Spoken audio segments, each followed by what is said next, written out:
Switzerland will steal your heart with its breathtaking views, but the high prices and a few other quirks will make you think twice about that Swiss getaway. Hi, I'm Melissa here at Ready to Go, and my mission is to provide you with information and hacks so that you can efficiently plan your travels and create memorable experiences. Welcome to Switzerland, a dream destination renowned for its stunning landscapes and rich cultural heritage. But hold on, before you pack your bags, there are some challenges to consider which I experienced on my recent trip there. In this episode, we'll discuss the 3 things you'll absolutely love about Switzerland and 3 things that might not sit so well with you once you're there. Stay tuned, as at the end of this video, I'll share with you what I consider to be the must-do Swiss experience. Okay, we'll start off with the quote-unquote bad news first. Number 1, Switzerland is expensive, and there isn't really a way around that. This can make it a bit tough for budget travelers to explore all the country has to offer. Given that it's located in the middle of Europe and surrounded by countries that are more reasonable in cost, when I was planning out this trip, I was wondering, why is it so expensive? Well, several factors affect the cost. First, Switzerland has one of the highest standards of living in the world.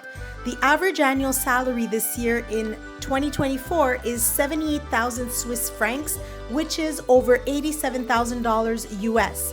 Compare that to the average salary in the US, which is 63,000, and you can see how their standard of living ends up being much higher. Secondly, they have a very strong currency. They do not use the euro. In Switzerland, the Swiss franc is what you will use, and because it's such a strong and stable currency, it makes it more expensive for tourists when we convert our money.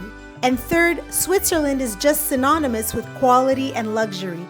From Swiss watches to luxury ski resorts, let's be clear, people are not slumming it over there. So, number 1 dislike of Switzerland is the cost. The best recommendation I can give you is to plan out your itinerary in detail, book and pay for as many of your activities as possible in advance so that you have a clear grasp on your budget. The second thing that may not be up to North American standards is customer service. Now, don't get me wrong, every single service person we interacted with, from waiters to tour operators to hotel staff, were very professional. Swiss culture just tends to be more reserved and formal, which may come across as cold or unfriendly to visitors used to more casual or expressive interactions, such as you have in North America, South America, and other European countries. Just know that the Swiss really put an emphasis on service being reliable, more so than the friendliness aspect of it. The third item that you may find inconvenient while traveling in Switzerland are the limited shopping hours. In general, stores close by 6:30 p.m. during weekdays, they're open 9 to 5 on Saturdays, and most are closed on Sundays. And this includes grocery stores. The Swiss really put an emphasis on more traditional work-life balance, which I also like, but this means you need to plan your shopping needs around this schedule. Okay, so those are my 3 challenges of visiting Switzerland. We'll call them challenges instead of hates. Now, let's delve into the things you'll absolutely love about Switzerland.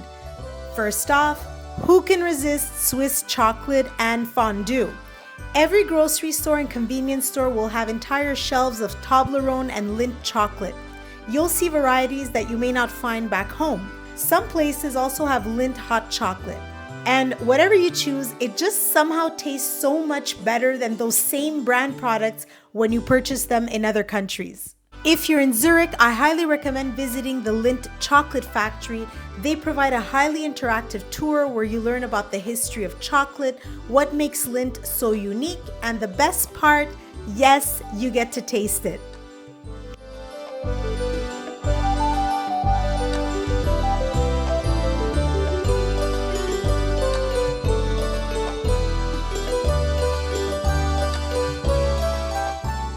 If you're enjoying this video so far, please give it a big like, and when you're done, share it to your socials so that your friends and family can learn from it as well.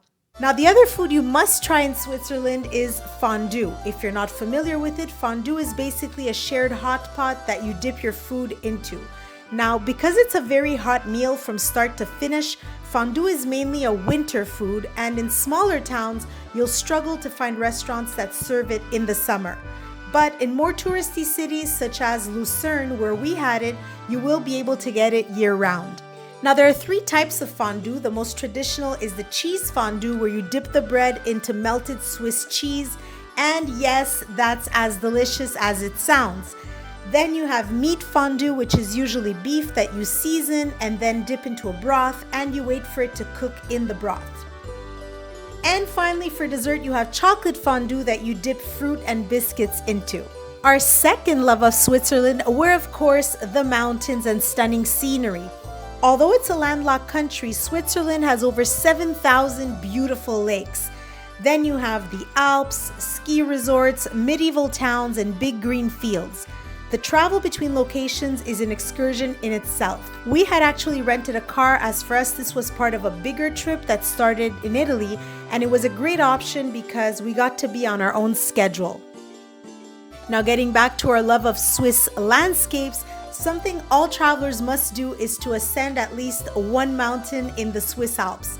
Take a ride on a cable car, enjoy the ride and the views at the top.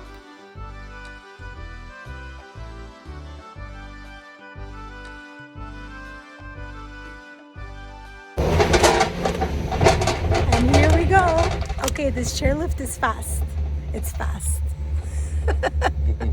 Another great option is to travel the country by train. Train and public transport systems in Switzerland are very efficient and punctual.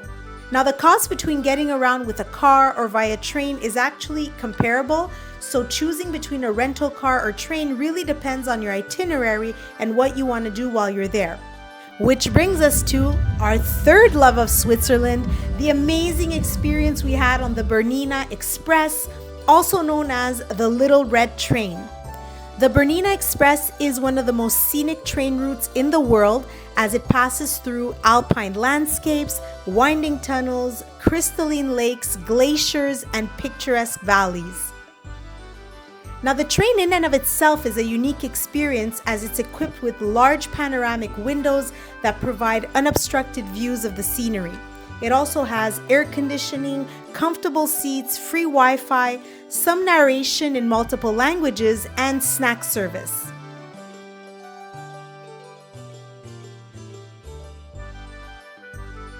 Now, when you book the Bernina, you have the option between second and first class.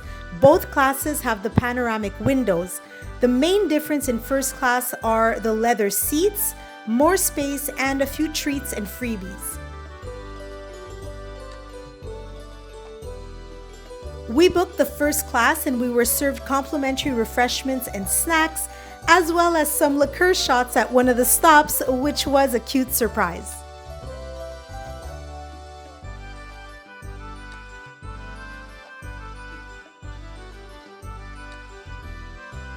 The full journey of the Bernina Express goes from Tirano in northern Italy to Chur, Switzerland, and that takes 4 hours. We did the partial journey round trip from Tirano to the ski resort town of St.Moritz and then back to Tirano, and that was 2 hours each way with a 3-hour stop midday in St.Moritz.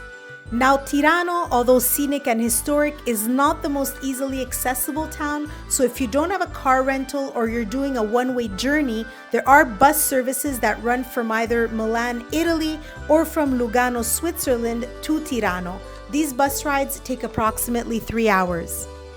In terms of cost for the Bernina Express, the round-trip partial journey in first class came out to about $130 USD per person.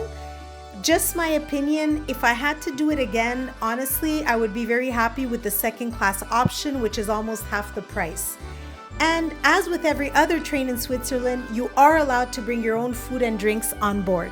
Some of the highlights of the Bernina Express journey are first the Bruzio Spiral Viaduct, consisting of a 360-degree spiral that allows the train to gain 32 feet in elevation.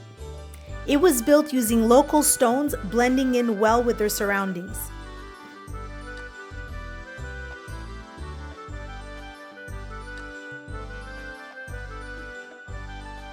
The journey then takes you through scenic mountains and small towns before reaching St.Moritz, one of the world's most famous ski resorts overlooking Lake St.Moritz. We were there in the summer, so we got to enjoy a lovely outdoor lunch and a walk across town. There are plenty of luxury hotels and shops. Now, because of the altitude, it can get a little chilly even in summer, so I do recommend bringing a light pullover or a hoodie.